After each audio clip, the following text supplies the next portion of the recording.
I'm Dan Galusha and welcome to another edition of Shootin' Plink. Today we're going to be talking about a pistol that a lot of you have probably seen a lot of reviews on because it's been around a while. It's called a Security 9. It's put out by Ruger, and you'll notice I have an empty magazine right now. Completely, we're good. So the reason is because we're going to be loading that in just a little bit and going shooting maybe about 20 rounds. I'm not too sure. But anyway, I want to talk to you about it. I've already been shooting this, and it's not too bad. I got a feeling it's going to fire maybe a little bit to the right. I have been having a little bit of windage problems, but where I've really been having problems is the elevation, and hopefully I'm kind of get that adjusted in. You cannot adjust these sights for elevation, by the way, so you have to do it by eye, and just have to aim a little bit higher on the target usually. Anyway, another problem I've had is some cycling, and that I may have got that straightened out. I'm hoping. Last night I tore this thing completely apart, and I'm going to show you too. It's very, very simple to tear apart, by the way. And it's very, very easy action. The nice thing about this is, and some people don't like safeties, well, this does have a safety right here. You can see it. There, right there. Small, but you got one. Lock back is here. It's like that.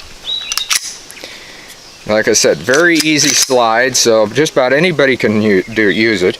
It comes with 2 magazines, very light trigger pull. We will see, it wasn't much at all.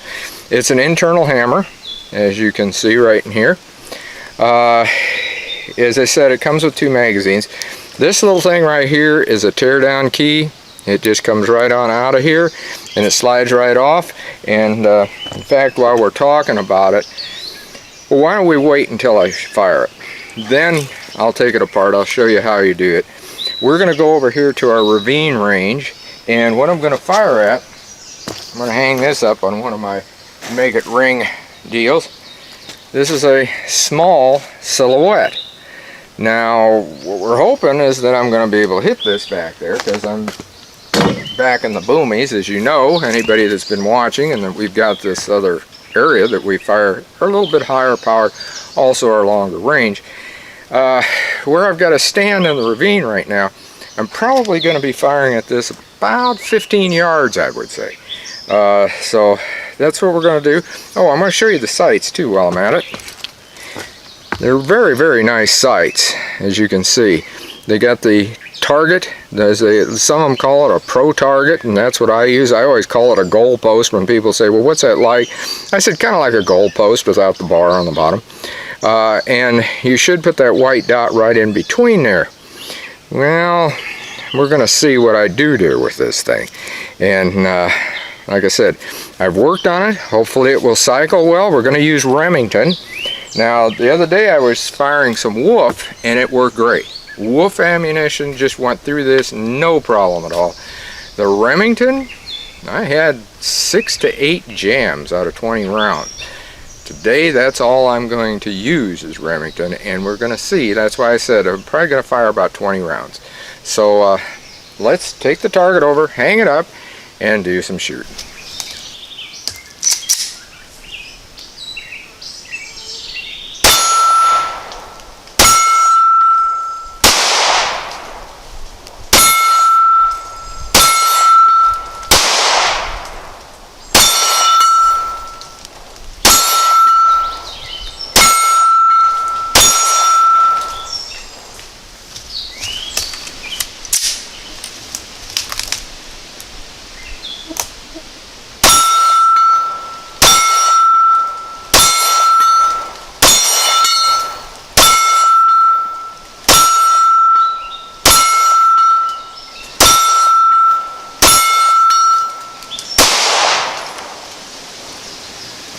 Well, actually, I was pretty happy with what took place because I went through 20 rounds. It all cycled perfectly, no hiccups whatsoever.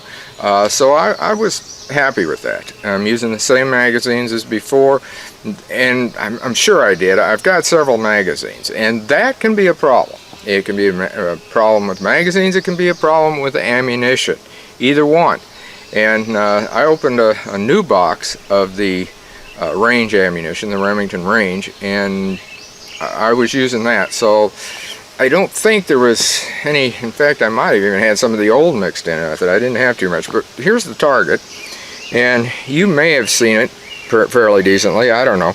And you know, earlier I said I thought maybe it was shooting a little bit to the right. Well, it is, because I got one out here, and I know I had a couple of misses.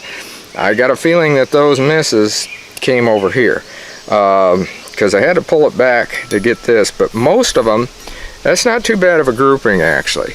It's all right into here.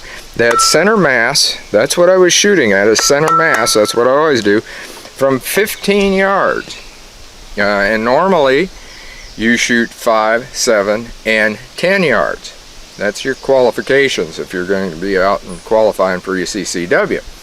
But I was firing at 15. So if I was getting this at 15 rounds, or at 15 yards I should say, I would say that at that 5 to 10, it ought to be pretty doggone good. I don't know, I'm hesitant to adjust the windage. Maybe it was my eyesight, but because I did adjust the windage already, but I may bring it back just a wee bit, just a tad, not much. And you know, I told you I was going to show you how to tear this apart, so hang on here. Got to lay this down. We're going to be using that in another video, by the way. Okay, what you want to do is you pull this back just about like this, and I'm going to get my handy dandy Jiffy Leatherman, because I don't have my other tool. It's down there in my range bag. And you do want to be very, very careful with this. The reason being is you could mar your gun, and if you don't want to do that, you know. And I'm going to select this about a medium screwdriver tip and show you what I'm going to do. Now, hopefully you can see everything I do. Let's see if I can line this up by looking over the top. Put that in there, you pull that out just like that. That's simple. Pull a pin out, the slide comes right off. There it is. Comes apart that easy. Put it back, same way. And you can see I really oiled this thing up. Did the same down there with the spring. Now again, you pull this back, lay this Leatherman down, pull this back. Want to make sure you get it in the right way, which is this way. See that groove here, and then this down here, this little tab. Okay, you want it to go in that way. Line it up, put it into the hole. If you can get it lined up right and looking, it's a lot easier if you're not. There we go. Goes in just like that. Once it is, yeah, I didn't have it slid too far. I had it back too far trying to hold it for the camera for you to see. But you can see now it's in there. Action's good. Ready to go. That simple. Nothing to it to take it apart. I mean, you don't have to push any buttons here and pull the trigger and do all that stuff. Just take that tab out, slide comes off, and she's ready to go. I'm not going to take it apart any further because with my luck, there's going to be a spring over there somewhere in the woods, there's going to be another part somewhere else, and then I'm not going to find it. I'm going to have to call up Ruger and say, guess what? I just blew the gun apart by just tearing it apart on camera. We're not going to do that. So, anyway, you got to see the basics of what happens. It did, I think, shot very, very well. I was very impressed with how it cycled this time. There's a thing. If you fire your first rounds, and another deal, make sure that you clean the gun prior to firing. Why would you want to do that? Well, most of you know. It has a protection inside most guns. It's always better to clean it first, so that that's out of there. It should give you a better accuracy. I was talking to a colleague of mine who was qualifying, and he did not shoot the way he wanted to. I said, did you clean the gun first? He says, well, no. Well, because he was in a hurry. He couldn't, had to get to the range to shoot. So he cleaned the gun, like I told him to do. Next time he fired, he aced it. He did very good. Qualified, no problem. And he qualified before that, but just not the way he wanted to. So anyway, it does it is important to do that. And then of course, you know, take a look at it afterwards. And the slide, that's what I was getting to. If you have this cycling problem, take that off like I showed you to do. Check to see if there's any rubbing area, which I did find a rubbing area on here. Make sure that it's oiled up properly, clean it good, everything else, and hopefully that would solve any of the problems, because I really think that's what did it with this one, because it went through those 20 rounds no problem. I was very happy with it, and it did hit a very good grouping in the center mass area. So what am I going to say about this? I'd say, hey, that's pretty good. Oh, then you probably want to know price range. Well, you know, that can vary to different ones. You probably, I would say, a price range you're going to see around 300. Sometimes you're going to see it on sale for maybe about 250. I have seen them on sale for 250. They retail for over 300 and I don't know what is it, 370, something rather like that. But so it's a good gun. It is. It's easy to carry. It's a good shooting. I like this actually over a compact. Now a compact is good, but you're probably going to get better accuracy out of this because you got a little bit longer barrel and a little bit more heft to take away any of the recoil that you might have, which is good for a person that has problems with recoil.